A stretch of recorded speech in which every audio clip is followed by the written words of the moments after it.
Hello everyone, my name is Cassie from Modern Exterior, and today I want to talk with you a bit about the difference between siding, soffit, and fascia. So many homeowners know that siding is important, but what they may not know is that the soffit and the fascia on the home is equally as important. So first I'm going to talk to you a bit about the siding. So it really does protect and insulate the home. It is your first line of defense against many things, such as extreme weather temperatures, heat and cold like we see here in Wisconsin, any sort of insects. Termites are a big one. Storms, regarding like hail. You would see, tornadoes sometimes, hurricanes as well, depending on the area you're in, and also moisture. So siding can be made of a lot of different materials. It can be made out of vinyl, which is probably the most common. Also cedar, which is a natural wood, LP Smart Side or a composite wood, aluminum, and fiber cement. I have a couple of examples here for you. This is an example of a vinyl siding. You have your nailing strips up here. You have the bends in the vinyl to help strengthen it, to be more protective for your home. Vinyl also comes in having an insulated back. That would again be more protective for your home, help insulate your home, and reduce your energy costs. We also have here an example of a LP Smart Side, which is a wood substrate siding, and this is in the style of cedar shake. So you can see these shakes right here. I believe this one is a 9-inch shake. This would help your curb appeal and just kind of accentuate the style of your home and make it a bit more appealing. Another style, this is a board and batten style. Again, this is our LP Smart Side substrate. It's going to be vertical.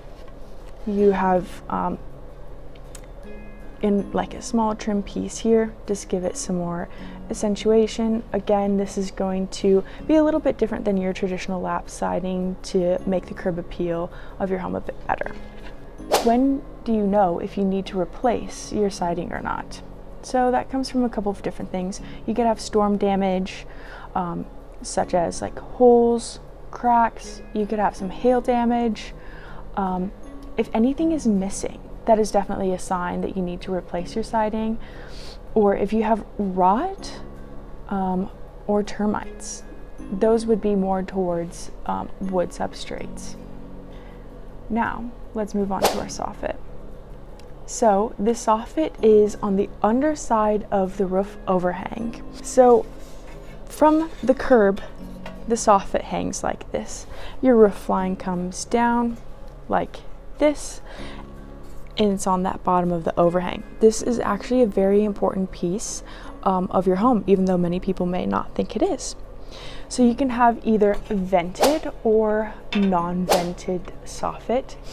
And the reason why this is important is for air intake into your home, especially the attic. So if you don't have proper intake from your soffit into your attic, you can get mold, mildew, and overheating in your attic. Actually, the overheating in your attic may not seem too bad, but actually it decreases the lifespan of your shingles and also increases the cost of your energy bills because your air conditioning can't keep up with that heat. Another thing that they do is they help keep pests out of your house, especially the attic, such as like squirrels, birds, all of that. And actually, I just wanted to let you know that your soffit is connected to your house using a J channel. So this is a J channel. This back portion is what's connected to your house. The soffit just slides in. So then you don't see the seam at all on your home, and it looks very seamless and creates a better finish. Now, soffit is made out of a couple different materials. The most common are aluminum, like I just showed you. We also have wood, and that can be cedar or LP Smart Side. And sometimes you'll see vinyl soffit, but that's not too common. And I will just take a second to show you a vented soffit. Now, it can look a little bit different depending on the material that you have. This is an LP Smart Side material, so you can have holes kind of cut into the material itself, and those will act as your vents. These are 1/8 of an inch, so that pests can't really get inside.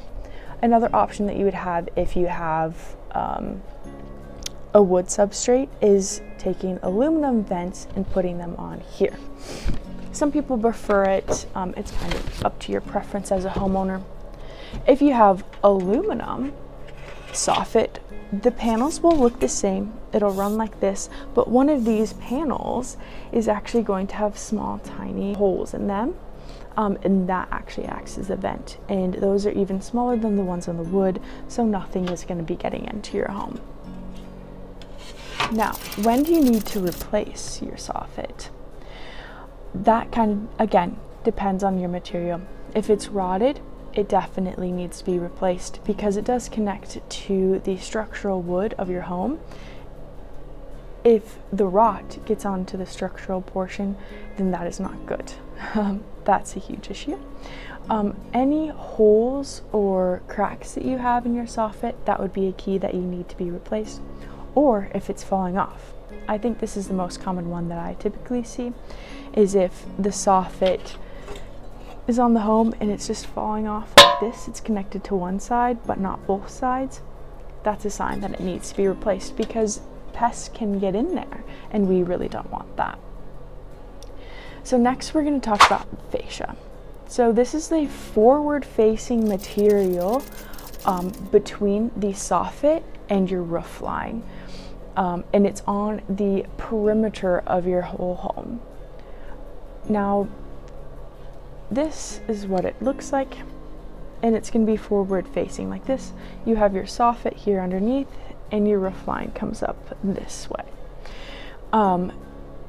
So one thing that it helps with is your curb appeal. You can change the color of this. Your material can kind of help with the curb appeal on this one. And this actually protects the roof and the home. So the reason why it protects the roof is it's at the bottom line. It is the first line of defense for the bottom edge of your shingles actually. And it protects the home by not letting any pests get inside. Again, birds and insects are a common one, and squirrels here. So you know, you don't want those getting into the attic. And another reason why it's really important is because the gutters actually attach to your fascia board. So your gutters get nailed right into here, and gutters are extremely important, so it keeps water from getting into the foundation of your house or coming back and getting into the siding and ruining your siding and then it getting into your home. And this has to be nice, strong and sturdy so that it can hold up those gutters even through torrential downpour, extremely windy conditions, or even like a tornado where you have both. So some materials that fascia is made out of is wood. Here we have the LP Smart side, or you can do cedar siding. It is also made out of aluminum, which is actually pretty common. If you have an aluminum soffit, you typically have aluminum fascia as well. Another one that you can have is vinyl. Again, it's not as common here, but you can have it if you wish. And now, when do you need to replace your fascia? Well, that's a good question. So typically when it is rotted, that's a key sign that it needs to be replaced because it can't hold those gutters up anymore and pests can potentially be getting inside. Same as if it's starting to fall off. That's been pretty common. If you have strong winds, one piece of the fascia will fall off and the wood will be exposed underneath. We should really get that replaced. Now, what is some benefits to replacing your siding, soffit, and fascia? Well, first, you'll have improved energy efficiency on your home with these more modern products. They're really good at insulating your home and reducing your costs for heat and cooling, which is big nowadays. A second thing is they can reduce the maintenance. Again, these modern vinyl, aluminum, and LP Smart side, they come painted, they're resistant to fade, and there's not much upkeep on them. which is great for you as a homeowner. So you don't have to think about, oh, do I need to paint this year or not? Like you would have to with some cedar siding. And then another one is better ventilation. So if you're replacing your soffit, now you can get vented soffit if you didn't have it before and improve that attic ventilation, which is very important. So that's just a little bit about the differences and importance of year siding, soffit, and fascia on your home. And if you ever are unsure regarding the state of your siding, soffit, and fascia, please reach out to a professional like me. Bye-bye.